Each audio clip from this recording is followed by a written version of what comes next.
सृष्टि में 3 प्रकार के जो पदार्थ हैं वो अनादि होते हैं। ये अपना जो सिद्धांत है यही सत्य है। और बाकी जो दूसरे जो हमारे चल रहे हैं, जैसे सृष्टि उत्पत्ति के कितने सिद्धांत चल रहे हैं, वैसे इसके भी बहुत सिद्धांत है। तो अपना जो त्रैतवाद है वही सत्य है। और उसी का ही जो है ये गौपद ब्राह्मण की पहली जो 2 कंडिका है वही उस बात को यहाँ पे सिद्ध करती हुई आपको दिखाई देंगी। इन कंडिकाओं को मैं मतलब पॉइंट्स में आपको बता रहा हूँ। अब आप तुलना करना कि जो मैंने पहला भाष्य बताया था उसमें और इसमें कितना अंतर है। सृष्टि के प्रारंभ में एक मूल उपादान पदार्थ था जो संपूर्ण ब्रह्मांड में व्याप्त था।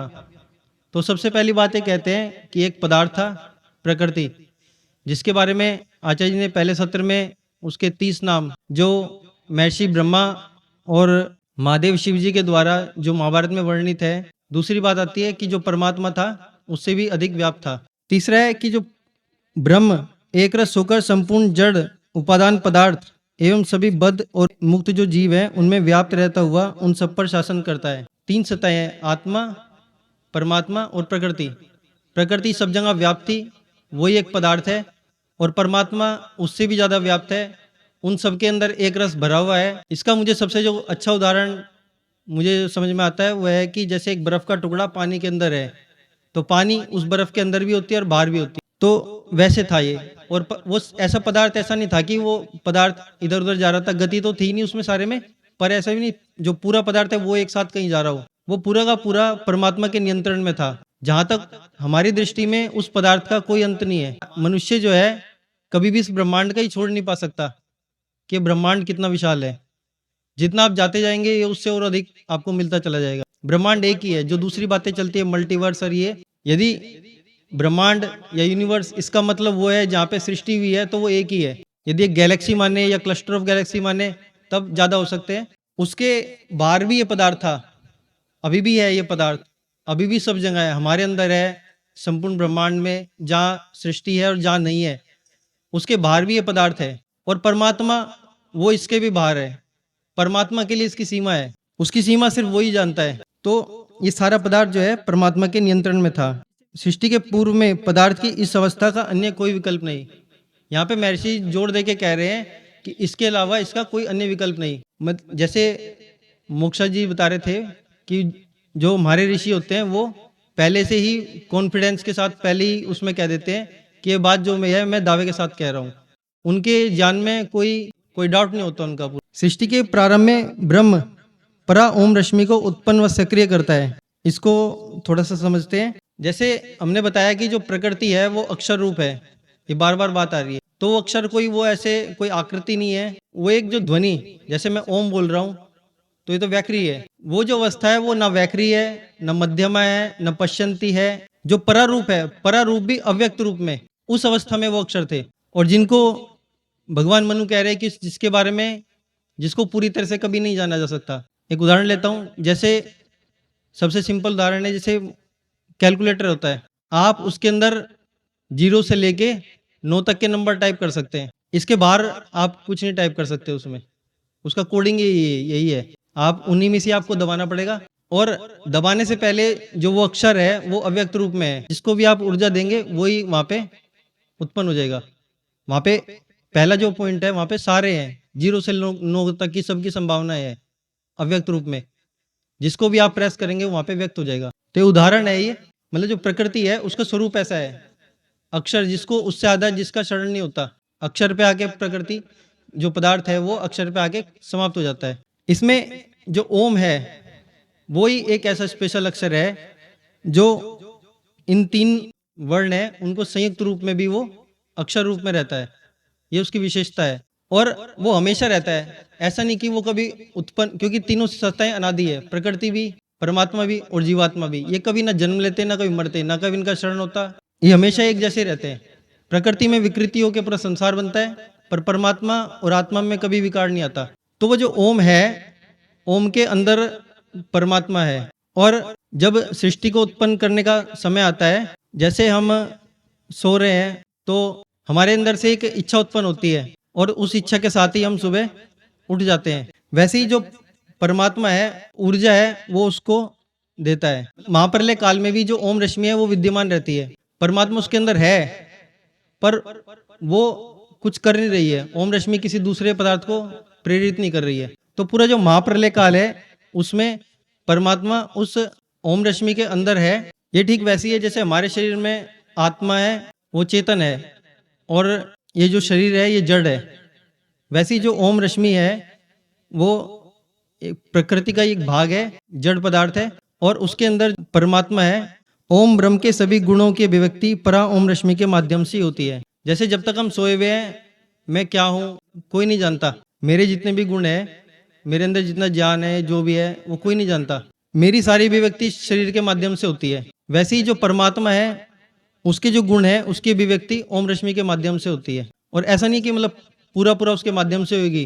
जैसे मेरे शरीर में मेरे अंदर कितना है वो मैं जरूर नहीं शरीर के माध्यम से आपको समझा ही सकूं। ऐसे ही ओम रश्मि के माध्यम से ईश्वर की अभिव्यक्ति होती है, पर वो पूर्णतः नहीं होती। पर ये भी अनंत है, हमारे लिए तो ये भी अनंत है उस ओम रश्मि के बारे में ही जानना।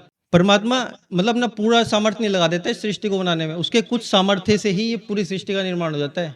अब आप सोच सकते हैं कि परमात्मा के अंदर कितना ज्ञान विज्ञान, कितना सामर्थ्य है, कितना कुछ है उसके अंदर। ये तो उसका एक कुछ भाग है जिससे वो पूरी सृष्टि की रचना करता है, और वही ओम रश्मि के माध्यम से हमें अभिव्यक्त होती है। यही रश्मि प्रकृति में प्रकट होकर काल तत्व कहलाती है। तो जो ये ओम रश्मि जो एक वाइब्रेशन स्पंदन जो सबसे पहला उत्पन्न हुआ है उस प्रकृति के अंदर, वही काल तत्व है। उसी अवस्था का नाम काल तत्व है। और काल को ही हम टाइम के रूप में अनुभव करते हैं। वास्तव में ये टाइम इंटरवल होता है, समय अवधि होती है। जो भी हम घड़ी में हम मेजर कर रहे हैं वो समय अवधि को मेजर करते हैं, एब्सोल्यूट टाइम को कभी मेजर नहीं कर सकते। 5 मिनट होगी, 1 घंटा हो गया, 2 घंटे हो गए, ये सब समय की अवधि है, क्योंकि समय हमेशा चलता रहता है। और उसका कारण है कि जो ओम रश्मि है उसमें 2 ही गुण होते हैं, सत्य और रज। यही एक ऐसा अक्षर है और इसकी महिमा इस पूरे अध्याय में कई बार बताई हुई है। एक एक अक्षर के बारे में बताया है, आप आगे इसमें पढ़ेंगे तो एक एक अक्षर के बारे में बताया कि एक एक अक्षर क्या क्या काम करता है पूरे ब्रह्मांड में, कैसे कैसे सब चीजें उससे बनी हुई है, सब चीजें उससे प्रभावित हो रही है। तो काल तत्व को ईश्वर का पुत्र कहा है, और पुत्र पिता के समान ही होता है। तो जैसे जो मैं हूँ वो मेरी आत्मा का ही तो है, मेरी आत्मा में क्या है वही तो मेरे शरीर के माध्यम से एक्सप्रेस हो रहा है। काल तत्व चेतनवत व्यवहार करता है क्योंकि उसका ब्रह्म से सीधा संपर्क होता है। अब जो मेरा शरीर है ये जड़ है, पर चेतन की तरह काम कर रहे हैं ना। वैसे ही जो ओम रश्मि है वो जड़ पदार्थ होते हुए भी, क्योंकि ईश्वर के साथ उसका सीधा संबंध है, मेरे शरीर के साथ मेरी आत्मा का सीधा संबंध है, इसलिए चेतनवत व्यवहार कर रही है। मैं अगले पल क्या करूंगा ये कोई नहीं जानता, पर मैंने इसको यहाँ से छोड़ा तो नीचे ही जाएगा, इसका मैं फिक्स पता है क्योंकि जड़ पदार्थ है।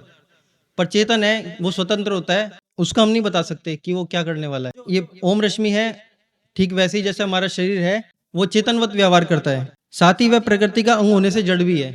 जैसे हमारा शरीर जड़ है, जड़ पदार्थ से मिलकर बना हुआ है, वैसे ही ओम रश्मि प्रकृति का भाग होने से जड़ भी है और चेतन के साथ सीधा संबंध होने से चेतनवत भी व्यवहार करती है। महाप्रलय की अवस्था में काल तत्व प्रकृति के गुण अव्यक्त रहते हैं। ये वही सब बातें हैं जो आपने रश्मि विज्ञान में और हमारे मंच से कई बार सुनी, पर उन्हीं चीजों को एक व्यवस्थित क्रम में ये गोपत के जो ऋषि हैं वो पहली 2 कंडिकाओं में समझा रहे हैं। तो महाप्रलय अवस्था में काल तत्व प्रकृति के गुण अव्यक्त रहते हैं। जैसे मैंने सुषुप्त अवस्था या ध्यान की अवस्था है उसमें हमारे सारे गुण अव्यक्त रहते हैं कि मेरे क्या गुण है। ब्रह्म व काल तत्व सदैव अव्यक्त रहते हैं, भले ही सक्रिय हों। जो परमात्मा है और जो काल तत्व है वो सृष्टि काल में भी अव्यक्त रहता है, सक्रिय होने के बाद भी। ब्रह्म अपनी ऊर्जा से काल तत्व को सक्रिय करता है और सतत उसे अपनी ऊर्जा प्रदान करता रहता है। अब ब्रह्म जो है, जैसे मेरे अंदर आत्मा है वो लगातार मेरे शरीर को ऊर्जा प्रदान कर रही है, वैसे ही जो परमात्मा है वो उस ओम रश्मि के माध्यम से उसको अपनी ऊर्जा देके वो सारे कार्य कराता है। इसीलिए जैसे हम वो एग्जाम्पल देते हैं कि एक बनाने वाला है, एक जिस पदार्थ से बनाता है और एक जिसके लिए बनाता है। तो जिसके लिए बनाता है वो तो जीवात्मा होगी, जिससे बनाता है जैसे मिट्टी से कुम्हार कुछ बनाता है, घड़ा बनाता है, तो वैसे ही जो ईश्वर है वो इस जड़ जो ओम रश्मि है प्रकृति का भाग है उसके अंदर विद्यमान रह के उससे बाकी पूरी सृष्टि को विकृत करके सब कुछ बना देता है। पर ओम रश्मि पे उसका कोई प्रभाव नहीं पड़ता। जैसे हमारे ऊपर कुछ प्रभाव नहीं पड़ता, मैं अपने हाथों से मिट्टी के बर्तन सब बना दूंगा और जिसके लिए बना दूंगा, पर मेरे शरीर के ऊपर उसका कोई प्रभाव नहीं पड़ेगा, मेरा शरीर विकृत नहीं होगा, विकृत वो मिट्टी होगी। वैसे ही ये प्रकृति का भाग होते हुए भी ओम विकृत नहीं होता। किसी भी चीज को ऊर्जा 2 प्रकार से दी जा सकती है। एक तो मैं इसको ऊर्जा दे रहा हूं बाहर से, और एक है उसके अंदर बैठ के। दो दो तरीके हैं। अब ईश्वर क्योंकि सबसे सूक्ष्म है इन तीनों सत्ताओं में, तो वो सबके अंदर व्याप्त है, वो उनको अंदर से ही ऊर्जा दे रहा है। और ईश्वर का सीधा संबंध है ओम रश्मि से, तो वो ओम रश्मि को अपनी ऊर्जा प्रदान करता है, और ओम रश्मि फिर जो दूसरे अव्यक्त अक्षर हैं उनको अपनी ऊर्जा प्रदान करती है, और लगातार वो ऊर्जा ईश्वर से आती जा रही है और वो आगे आगे ट्रांसफर करती जा रही है, और नए नए अक्षर व्यक्त होते जा रहे हैं। इससे काल तत्व की ऊर्जा क्रमशः बढ़ती रहती है। ईश्वर लगातार उसको ऊर्जा देते रहते हैं और वो आगे ट्रांसफर करती रहती है। जैसे मुझे कोई भारी वजन उठाना हो तो मेरी आत्मा उतना ही मेरे को बल दे देगी, मैं उस भारी वजन को भी उठा लूंगा। मूलतः तो सारी प्रेरणा आत्मा से ही आ रही है ना, तो मेरी शक्ति बढ़ती जाती है। तो जहां जैसी आवश्यकता होती है ईश्वर उस ओम रश्मि को उतनी ऊर्जा दे के और उससे आगे अपने जो भी उसका प्रयोजन है वो पूरा करा लेता है। काल तत्व का सूक्ष्मतम आकर्षण बल प्रकृति के अक्षर रूप निचेष्ट अव्यक्त अवयवों को ऊर्जित करके सक्रिय कर देता है। जैसे मैंने बताया, जो भी जिनमें ऊर्जा नहीं थी, क्योंकि ऊर्जा चेतन का गुण है, ऊर्जा बल इन सब का जो स्रोत है वो परमात्मा है। तो जब तक परमात्मा उसको ऊर्जा नहीं देगा जब तक वो ऐसा ही रहेगा। यही जड़ पदार्थ की विशेषता है। जब तक मैं इसको हिलाऊंगा नहीं, इसको बल नहीं लगाऊंगा, जब तक ये ऐसे कैसे ही रखा रहेगा, भले कितना टाइम हो जाए। एक पत्थर यहाँ है, कितना ही लंबा टाइम हो जाए वहीं का वहीं रहेगा जब तक कोई उस पर बल नहीं लगाया जाएगा। तो वैसे ही वो जो अक्षर हैं वो निष्क्रिय रहते हैं जब तक कि उनको ऊर्जा नहीं दी जाती, और वो ईश्वर ही जानता है कि किस काल तत्व को कितनी ऊर्जा देनी है, कब देनी है, कहाँ देनी है। ये सब उसके प्रयोजन के अनुसार होता है। जैसे मेरा शरीर है, अब मुझे पता है ऊर्जा कहाँ पे देनी है, आंखों से काम लेना है, हाथों से लेना है, कहाँ कितनी कब ऊर्जा देनी है, और कितनी कोई ऐसी चीज़ नहीं जिसको आराम से पकड़ना है मैं उसको आराम से पकड़ता हूँ, जिसमें ज़्यादा बल लगाना है उसको बल लगाता हूँ। ये सब मेरे ऊपर डिपेंड करता है, मेरा कैसा प्रयोजन है, मैं उसी के अनुसार काम करता हूँ। वैसे ही परमात्मा उस ओम रश्मि को कितनी ऊर्जा देनी है ये सब वो निर्धारित करते हैं उनके प्रयोजन के अनुसार। काल तत्व सक्रिय होकर प्रकृति के तीनों गुणों को जागृत कर देता है। जब तक काल तत्व रहता है उस अवस्था में प्रकृति के दो ही गुण जागृत होते हैं, सत्व और रज। सत्व में हल्का सा बल और गति प्रारंभ हो जाती है, पर तमोगुण नहीं होता उसके अंदर, इसीलिए वो कभी रुकता नहीं। जिस भी पदार्थ में तमोगुण जितना ज्यादा होगा वो उतना ही भारी होगा। हम मनुष्य में जितना ही तमोगुण ज्यादा होगा हम उतने ही आलसी होंगे और अपने आप में एक भारीपन महसूस करेंगे। काल तत्व ब्रह्म के विज्ञान और बल के साथ प्रत्येक अक्षर से जुड़ा रहता है। ये बात डॉक्टर भूप सिंह जी बार बार कहते हैं कि सिर्फ गति से सृष्टि नहीं बन सकती, गति के साथ इंफॉर्मेशन भी आती है। ईश्वर खाली ऊर्जा नहीं दे रहा उसको, ऊर्जा के साथ ज्ञान भी दे रहा है। जैसे मैं किसी को सिर्फ ऊर्जा नहीं दे रहा, उसके साथ एक इन्फॉर्मेशन भी भेज रहा हूँ। जैसे मैं कंप्यूटर में कुछ टाइप कर रहा हूँ तो खाली बल नहीं, उसमें दिमाग भी लग रहा है कि कब कहाँ पे क्या टाइप करना है, ये भी उसमें आ रहा है। काल तत्व से संयुक्त होने के कारण अक्षर रूप पदार्थ सृष्टि के नियमों के विज्ञान से युक्त हो जाते हैं। जो जड़ पदार्थ है उन सबके जो प्रॉपर्टी है वो उन्हीं के माध्यम से उनके अंदर जा रही है। महत तत्व के अवयव सूक्ष्म आकर्षण से बल से युक्त होते हैं। काल तत्व ही दो अक्षरों के मध्य बल उत्पन्न करता है। जो मैं कह रहा हूँ बल और ऊर्जा है उन दोनों का स्रोत परमात्मा है, वही उसमें उन अक्षरों में ट्रांसफर किया जा रहा है। कोई अक्षर दूसरे अक्षर से क्यों मिलता है, कल भी बताया था कि जो प्रकृति है उसके तीन गुण है, सत रज तम। कोई एक अक्षर है, मान लो प है, और एक अक्षर है कोई द है, तो इनमें सत रज और तम इन गुणों का अंतर होगा। कोई भी और एक जो अपने जो अक्षर हैं ये भी कई तरीके से बोले जाते हैं। कब किसको, मतलब एक ही अक्षर है उसको कितनी ऊर्जा देनी है उसके हिसाब से वो उसमें अंतर हो गए, 18 प्रकार हो गए उसको। उसके बाद हर अक्षर में सत रज और तम इनका जो बैलेंस है वो अलग अलग होता है, और इस बैलेंस के लिए ही एक दूसरे के साथ वो इंटरेक्ट करते हैं। इंटरेक्ट करेंगे तो पद बनेंगे। अब प और द इनके बीच में आकर्षण होएगा और ये पद बन जाएगा। ऐसे ही जितने भी जो अक्षर हैं वो आगे पद बनना प्रारंभ करते हैं। तो जब सारे अक्षर व्यक्त हो जाते हैं उस अवस्था को कहते हैं महत। जब वो अक्षर आपस में जुड़ना प्रारंभ कर देते हैं उसको कहते हैं अहंकार। और जब वो पद आपस में जुड़ना लगते हैं और एक बड़े जो छंद है उनका निर्माण होने लगता है उसको कहते हैं मन, मनस्तत्व। तो मनस्तत्व प्रकृति से मनस्तत्व और मनस्तत्व से आगे कैसे ये कर्ण कंडेंस होके वेद मंत्र कंडेंस होके आगे बनता है, इसकी व्याख्या हम पहले भी कर चुके हैं और आने वाले जो कार्यक्रम है हमारे उसमें भी हम इसको डिटेल से समझाएंगे। जो अभी का जो मेरा जो उद्देश्य था समझाने का वो था कि इन दो कंडिकाओं के आधार पर जो गोपत के जो ऋषि हैं वो जो समझाना चाहते हैं वो मैंने आपके सामने रखा। सारांश में समझते हैं कि जो ब्रह्म है वो सर्वव्यापक, सर्वनियंता और ज्ञान विज्ञान का मूल स्रोत है।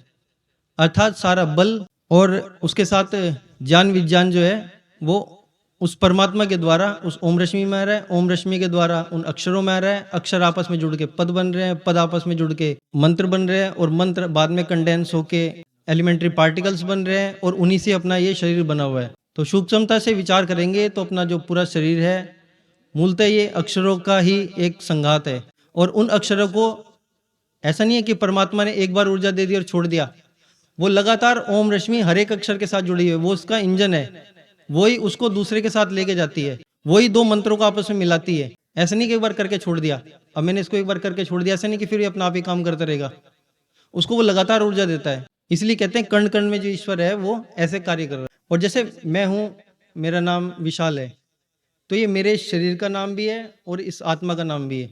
अब विशाल शब्द बोलेंगे तो मैं और मेरी आत्मा एक साथ आ रहे हैं। वैसे ही जो परमात्मा है, इस मेरे लिए तो ये इस जन्म के लिए है ये नाम, पर परमात्मा के लिए वो हमेशा रहता है, क्योंकि दोनों ही चीज अनादि है। तो ओम जो है, ओम उस वाइब्रेशन का नाम भी है और उसके अंदर जो परमात्मा जो उसको कंट्रोल कर रहा है डायरेक्टली, उसका नाम भी ओम है। बाकी उसके दूसरे गुणवाची नाम है, बाकी उसका निज नाम जो है वो ओम इसलिए है, लगातार वो उसको वहां से ऊर्जा दे रहा है। मेरे जो पूरा शरीर है इस पे सिर्फ मेरा कुछ ही अधिकार है, बाकी जो पूरा शरीर है ये पूरे परमात्मा के नियंत्रण में है और उसी के अनुसार इस पे कार्य हो रहा है। ऐसे ही पूरा ब्रह्मांड परमात्मा के लगातार नियंत्रण में है। कोई भी एक सूक्ष्म सा अक्षर से लेके और पार्टिकल तक कोई भी उसकी मतलब हल्का सा भी इधर उधर नहीं जा सकता, सब कुछ उस ओम के द्वारा नियंत्रित हो रहा है। जब इसका प्रलय का टाइम आता है तो परमात्मा बिल्कुल जैसे बनाता है उसी उसके विपरीत क्रम में ये सब चीज़ें उन्हीं वापिस चीज़ों में बिखरने लगती है और लास्ट में जाके वो अक्षरों में अक्षर भी लास्ट में जाके अव्यक्त हो जाते हैं। परमात्मा अपना ओम रश्मि से जो सक्रिय कर रखा है उसको ऊर्जा दे रहा है, वो देना बंद कर देता है, बिल्कुल उसे धीरे धीरे क्रम में चढ़ती है, मतलब सृष्टि होती है और उसी धीरे धीरे क्रम में उसका विनाश होता है। कोई भी चीज़ ऐसे धमाके के साथ नहीं होती, न धमाके के साथ उत्पत्ति होती है, न धमाके के साथ महाप्रलय होती है, क्योंकि पूरा कंट्रोल उसके हाथ में है। यदि गाड़ी का अच्छा ड्राइवर उसी को माना जाता है, गाड़ी धीरे धीरे चलाता है और धीरे धीरे उसको स्टॉप करता है। वैसे ही परमात्मा इस पूरी सृष्टि को धीरे धीरे बहुत सबसे सूक्ष्म कंपन जो है ओम रश्मि वहां से प्रारंभ करता है और लास्ट में सबसे वो जो सूक्ष्म कंपन जब बचता है लास्ट में सबसे बाद में उसकी ऊर्जा अपनी निकालता है। तो इस ब्रह्मांड में जो भी जड़ ऊर्जा है, जो भी हमें दिखाई दे रही है पूरे ब्रह्मांड में, वह ब्रह्म की ही है, हमारी कोई ऊर्जा नहीं है। इस ब्रह्मांड में किसी चीज की कोई ऊर्जा नहीं है। वो सारी ऊर्जा जहाँ भी हमें दिख रही है, ऊर्जा का मूल स्रोत परमात्मा ही है। ये फोटोन वोटोन ये तो बाद में आते हैं, जिसको मॉडर्न साइंस कहते हैं, एनर्जी का पैकेट है फोटोन, वो तो बहुत बाद में बना। उसके अंदर जो ऊर्जा है, फोटोन की डेफिनेशन क्या है? एनर्जी का पैकेट। तो एनर्जी क्या है फिर? वो जिसका वो पैकेट है, वो जो वाइब्रेशन है वो ऊर्जा है जो कंडेंस होके वो बना है। और लास्ट में जो ऊर्जा है वो अंत में वो परमात्मा से मिल रही है उसको लगातार। परमात्मा के पास आप सोच सकते हैं कितनी ऊर्जा है, मतलब कोई सीमा नहीं है। और इन सबको वो धारण उस ओम रश्मि के माध्यम से ही कर रहा है। जैसे हमारी आत्मा है कितनी निराकार और बहुत सूक्ष्म है और वो वहां से ही इस पूरे शरीर को कंट्रोल कर रही है। मैं 100 किलो का वेट भी उठा ले हम, तो ये बल जो है मूलतः तो वहीं से, प्रेरणा तो सब वहीं से आ रही है। पर ओम रश्मि के द्वारा उसकी सक्रिय ऊर्जा की अभिव्यक्ति होती है। उसी से अक्षर रूप प्रकृति को सक्रिय महत्व और संपूर्ण सृष्टि की रचना होती है। यह सृष्टि ब्रह्म की ऊर्जा और वैज्ञानिक अभिव्यक्ति का रूप है। सूक्ष्मतम से स्थूलतम सब कार्य निश्चित प्रयोजन और विज्ञान के अनुसार हो रहे हैं। समय की सीमा के कारण मैंने इन दो कंडिकाओं का भाष्य आपके सामने संक्षेप में समझाया, व्याकरण वाला भाग और जो डिटेल में मैंने आपको छोड़ दिया। आचार्य श्री का यह भाष्य भी व्याकरण के अनुसार ही हुआ है। कोई ये ना समझे कि मतलब बिना व्याकरण के ये सब हुआ है, इसमें भी पूरा वही व्याकरण का यूज हुआ है, पर व्याकरण के साथ साथ उसमें ऊहा, तर्क शक्ति और जो ईश्वर प्रदत्त जो उनके पास प्रज्ञा है उसका भी उपयोग हुआ है। ऐसा भी नहीं कि फाइनल है, जैसा आपने बताया था कि कोई आने वाले टाइम में कोई इसी भी चीज की व्याख्या कर सकता है, पर मूल रूप में ये जो मूल कंडिका है वो हमेशा वही रहेगी। विस्तार के लिए आप गोपद ब्राह्मण का जो प्रथम भाग है जो यहाँ अवेलेबल हो गया है उसको आप पढ़ सकते हैं। यहाँ स्पष्ट रूप से सृष्टि उत्पत्ति का अत्यंत सूक्ष्म और अद्भुत विज्ञान प्रकाशित हो रहा है। ये आपने महसूस किया होगा।